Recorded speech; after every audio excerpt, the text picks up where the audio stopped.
wabarakatuh. Izin bertanya, di tahun 2012 saya membeli rumah dengan cara kredit via bank X, saya tidak perlu sebutkan ya. Saat itu saya belum paham dengan transaksi riba. Nah sekarang cicilan rumah tersebut masih tersisa kurang lebih 6 tahun lagi. Berdosakah jika saya tetap lanjutkan sampai cicilan selesai?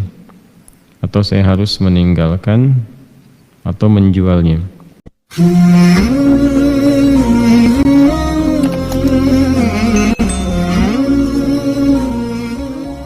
Islam itu bijak, nggak langsung tiba-tiba begini. Ini kan udah 6 tahun katanya, berarti kan berproses nih dalam berjalan ini. Sekarang ditimbang dulu, kalau hifdzul mal dengan hifdzul nafsi itu kuat mana?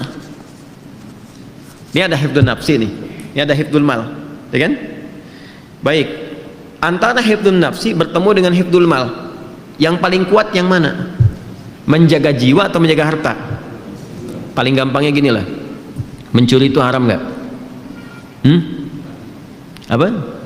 Haram ya. Kata orang semua mencuri itu haram kecuali mencuri hati anak bapak mertua dia. Dengan cara yang dibenarkan. Baik, semua mencuri itu boleh. Gimana kalau ada orang lapar, sangat lapar, yang jika dia tidak mengonsumsi sesuatu resiko kepada jiwanya. Lalu dia lihat ada makanan tuh yang bukan hak dia, diambil itu untuk memenuhi hajat laparnya sehingga terjaga dari serangan-serangan yang berpotensi menghadirkan kematian. Walaupun kita katakan kematian itu ajal, tapi tetap ada sebabnya kan. Baik, apa hukumnya mengambil barang bukan punya orang lain untuk menjaga nyawa misalnya di situ? Tuh, itu ada detailnya lagi, ada detailnya. Nggak bisa langsung disampaikan boleh, ntar berapa juta orang ntar pada mencuri itu, ya nggak bisa begitu, ada turunannya lagi. Itu pernah Umar bin Khattab, ya saking terpaksanya dia mencuri, mengambil buah atau makanan tertentu, dan ketika akan dikisah disampaikan kisahnya, dimaafkan, ma'dzur, ya malah balik mengevaluasi, nangis itu luar biasa nih presiden nangis kan, takut dihisab sama Allah karena ada satu rakyatnya yang kelaparan, saking takutnya gitu. Ya sampai kan terkenal kalimat Umar itu, kalaupun ada kambing di satu wilayah terpencil di bagian kekuasaan yang aku pegang, kemudian kakinya terpeleset aku nggak tahu, itu diistighfarin sama Umar, karena khawatir ketika kambing itu mati nggak bisa dikonsumsi sama yang punyanya dan menjadikan dia kelaparan. Itu sampai ke situ mikirnya. Ya itu menurut saya sejarah Umar tuh patut ditiru. Anda kalau mau jadi pemimpin tuh keluarkan tuh fikihnya Umar itu, dan itu akan luar biasa tuh, luar biasa dahsyatnya. Nah, ini yang saya maksudkan. Kenapa saya ilustrasikan itu dulu untuk menarik ke sini. Anda kalau berhenti di sini saat ini, masuk kategori darurat nggak gitu? Ya, kalau diputus nih, putus misalnya, dah selesai. Itu mengganggu kebutuhan primer yang sedang berjalan nggak selama ini? Yang menunjang aspek berkehidupan. Tinggalnya di mana kalau langsung diputusin? Ada tempat bernaung nggak? Nggak boleh ujug-ujug begini, tinggalin tuh. Tiba-tiba nanti nggak ada penopang sementara waktu pada saat itu yang disiapkan dan menjadikan kemudian lebih sulit dari sebelumnya sehingga mengganggu keberhidupan. Ini konstruksi ini nggak disampaikan sama beberapa penceramah yang menyampaikan dengan jawaban dari pertanyaan serupa. Suruh keluar dari pekerjaan, langsung keluar jualan pecel lele, pecel ayam atau yang lainnya. Tiba-tiba kegiatannya habis, nggak ada jembatan, malah lebih rusak daripada sebelumnya. Ujung-ujung syariat ditinggalkan, nggak percaya lagi pada Islam. Ada yang begitu. Ada. Saya pernah menangani kasus limpahan. Kasus limpahan. Ini fatwa yang langsung dikatakan keluar, nggak boleh, haram, riba, keluarnya. Begitu keluar apa yang terjadi? Dia mencoba jualan, gagal. Akhirnya dia memaksa memisahkan ayah dan ibunya.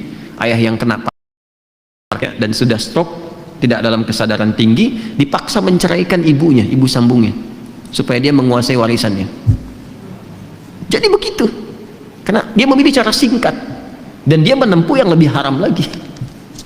Jelas ya? Nah, sepakat riba itu haram. Keluar dari riba ada jalannya. Itu yang harus dirinci. Jelas ya? Maka bagaimana rinciannya? Pertama, timbang aspeknya. Ini yang bertanya ini, lihat, udah punya jembatan belum? Kalau bisa ditinggalkan ini, ya ditinggalkan, sudah. Oper cicilan, alihkan ke bentuk syariah. Kan ini bank konvensional punya syariah nih, ada juga yang syariahnya. Tanyakan dulu, ini solusi yang paling pertengahan. Ya, ambil, konversikan dari konvensional ke syariah. Nanti dinilai oleh syariah nih. Yang sudah berapa? Biasanya syariah itu akadnya langsung jual beli nanti. Ya, ini dinilai berapa asetnya, harganya berapa, cicilan yang ke banknya yang konvensional berapa, dilunasin oleh bank syariah. Nanti ada skema untuk penjualan. Dari penjualan itu terjadi akad yang dibenarkan. Setelah akadnya terjadi, lanjutkan cicilan, itu jalan tengahnya. Jelas? Nah, lalu bagaimana status riba yang sebelumnya? Dengan ketidaktahuan, setelah itu tahu, Masya Allah, lanjutkan ayatnya. Ya, lanjutkan ayatnya. Yang ke kalimat, ya ayyuhalladzina amanu taqullaha wa dharu ma baqiya minar riba. Ada? Terus sampai ke bawah, sampai ada karangan falahu ma salafa wa amruhu ilallah. Ada ayatnya? Terus sampai ke bawah, terus sampai walahu ma salafa wa amruhu ilallah. Ada ayatnya?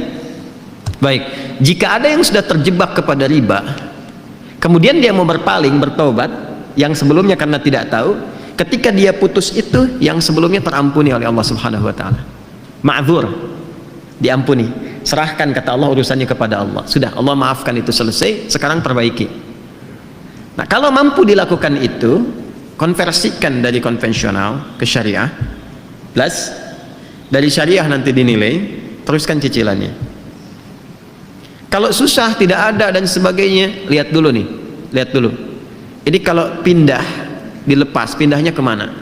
Jangan sampai terjadi tiba-tiba rumah dijual, nggak ada tempat bernaung, setelah itu meminta-minta, atau menyulitkan kolega sekitaran. Ada ibu kedatangan kita misalnya dengan keluarga, ada adik numpang tinggal tapi bawa rombongan dengan 6 anggota plus ART-nya misalnya kan. Nah, jadi agak repot di situ. Maka ketika ada kondisi seperti ini, dalam kondisi darurat yang sudah berlangsung, maka berlaku kaidah ad-daruratu tubihul mahdzurat. Dalam konteks bolehkan sementara waktu sampai dengan tuntas ini selesai. Tapi minta kemudian diakadkan supaya akadnya bisa diperbaiki. Flat.